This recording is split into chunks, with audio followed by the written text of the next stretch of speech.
My brothers and sisters, we have approximately 2.5 weeks up to Ramadan.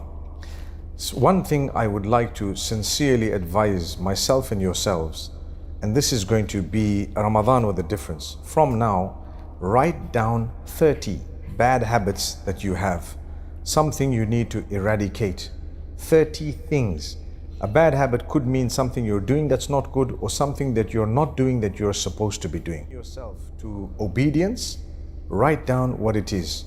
Weakness in your prayer, for example, your dress code, for example, the way you speak, for example, the laziness that you have, for example, how you treat the colleagues that you work with, or those who work for you, or those whom you work for, and so on. So many things. You can write down, jot down 30 things.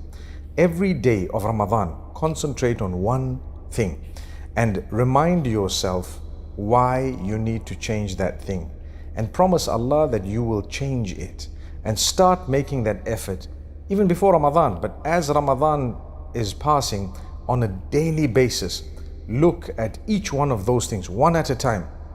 It's just a method in order to make it easy for us. One thing at a time, and inshallah promise that you're going to change for the better. In this way, the Ramadan will become much more productive.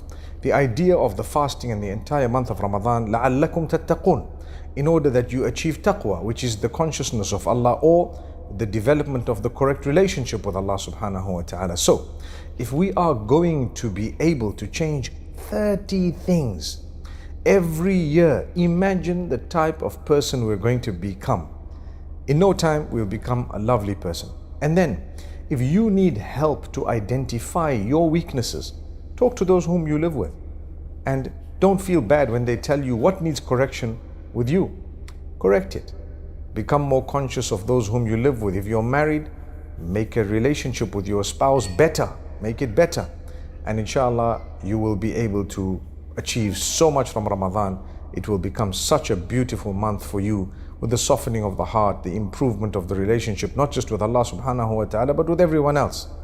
And inshallah, in this way, we will pass the month of the Quran, and we won't regret how we utilized it to improve. Jazakumullah khair. Assalamu alaikum.